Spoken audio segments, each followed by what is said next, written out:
waya jaharu sareng narikeun ieu rojul kana babacaanana atau waya jaharu jeung narikeun kana babacaan nana ieu rojul pieu mau dieu jahri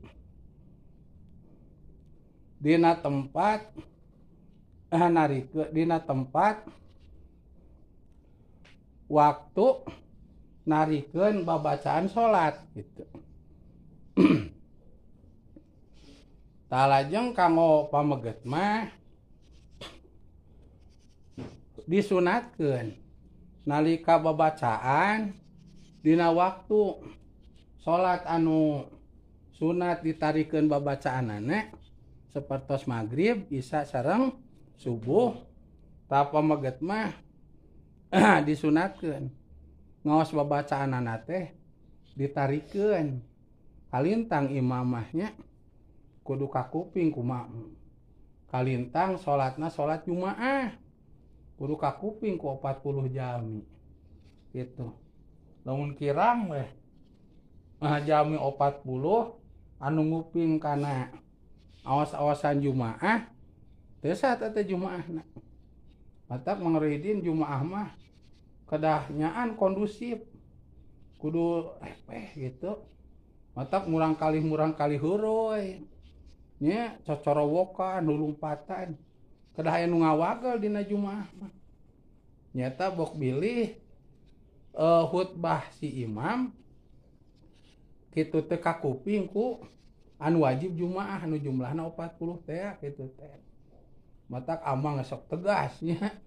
Nu khususnya ka murang kali alit nu ngawas si amang da ditinggal teh ku sepuhna teh diwagel. Tah pan amang sok nyarios ini ibinya sok mapatahan supados salatnya teu kenging gandeng baik dina harian maupun dina Jumaah. Tah kalintang dina Jumaah mah bila mana 40 jami teu nguping kana awas-awasan khutbah anu nuju diawaskeun ku khatib. Teu sah teh Jumaahna teh. Teu sah. Da gandeng teh kumurang kali heureui atau cocorowokan. Itu matak Jumaah teh kedah seueur nu Jumaah teh. Pangna kudu seueur bisi itu mah teu nguping, ieu nguping mah. Ieu teu nguping, itu nguping mah. Atawa ngararuping sadayana, insyaallah sah. Kitu tah lamun anu Jumaahna sakedik lajeng atuh nu ngupingna ge kirang teh 40 teu sah. Teu sah nya. Tak kedah kondusif. Kedah kondusif. Pan ayeuna mungkin murang kali teh rupi-rupinya, rupi-rupian. Tapi nu ngaos di dieu mah balalager. Balalager amang teu sangka-sangka. Jo ka payuneun amang we nya. Naon budak teh nalamprak teh. Ari pek teh salah-salaman. Balager budak teh. Pan teu miwarang teu naon nya saroleh we kitu. Kalebetkeun putra amang sarolehnya yo sasalaman alhamdulillah putra amang nya sasalaman nu katuhu namprak nu kencan. Itu alhamdulillah tiasa naon namina teh tiasa ka koordinir lah tiasa ka asuh murang kali teh balageur da Mang Ridin nya sok atuh katingal ku Mang Rohidin ge bageur. Tah itu saroleh gitu. Sugan we ti leutik nang geus salaloleh kitu mah tuh amang teh ni bunga ningalina ge. Gane jadi generasi yang soleh dan solihahnya. Kalau garadu ilmu teh atuh kudu soleh mah insyaallah da bener atuh dibawana ge. Tah. Itu. Tah. Anapun istri mah kedah benten sinareng pamegat. Walaupun magrib, isya, subuh disunatkeun. Ngawas-awasanana teh banter nya tarik eta mah kaum pamegat. Anapun kamu istri mah tuhalipu kedah sulaya sinareng pamegat. Ulah banter, ulah tarik komo di masjid, mode urang nyaba. Urang berjamaah isi wungkul. Tapi di dinya teh da pamegat teh seueur. sok sanaos urang ahli qiraah nya ahli kuro gitu nya dilagamkeun ke bisi naon mengkolkeun niat pan salat mah jang Allah kari-kari seur jami hayang pamer sora jeung lagam salat berarti jang saha jang jelema tuh mal ditampi ku Gusti nya dan niatna geus lain. Tah istri mah lalaunan we. Najan disunatkeun tarik dina waktu tarik eta mah kanggo pameget. Istri mah laun we najan berjamaah gitu. Laun gitu. Laun. Nu penting mah kakupingnya ku imam. Gitu teu kudu ceceleuweungan. Kakupingnya ku imam.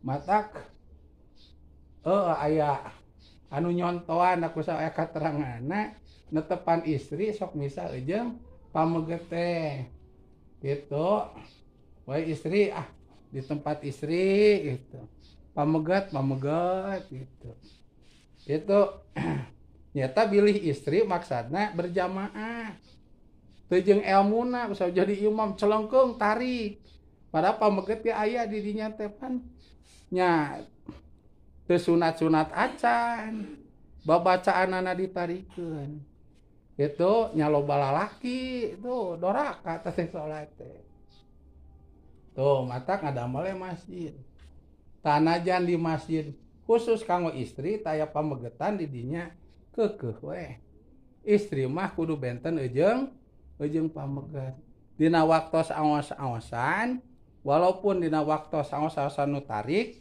model maghrib isya subuh keukeuh kedah nahan soanten ulah tarik omah gitu tah istri teh gitu tak aya di sapalina pasantren nya netepan istri mah khususnya yang istri pameget kecuali sok aya taraweh dihijikeun gitu nya sa masjid maksudna tah ada sa masjid nu janten imamna pameget sanes istri ngan di pasien pengarahan pan istri mah kitu barawelnya ngaranna ge atuh awewe dina ilmu mah disebutna ge ilmu sorop tukang olah ari keur olah pan awewe mah sok loba ngomong nya wak wek kadeukeun cenah eta daun kadeukeun nya kalapa sok eta cenah kosokan daunna si kotor poekeun heula tuh anu geus poe leumpeuh kosokan deui mana tipungna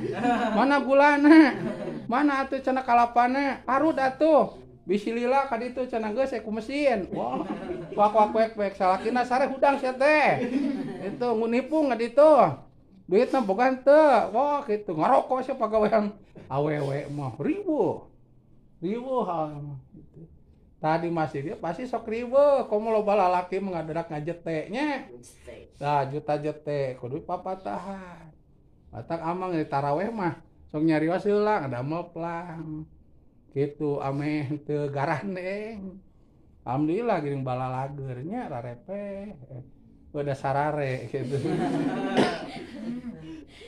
itu masya Allah tah gitu kumaha menjadi tukang ceramah tah tukang ceramah cacak salat pangrohidin anu fardu ain nya fardu ain teh salat teh sorana kudu lalaunan atuh komo ceramah dari teh ceramahna teh unggul nyanyi dina panguna teh nya walaupun sholawat mari kita bersolawat agar kita dapat syafaat nya awewe kira gelis gitu nya demplon baheno gitu tuh sholawat mustame teh komo amang aya di dinya mah urang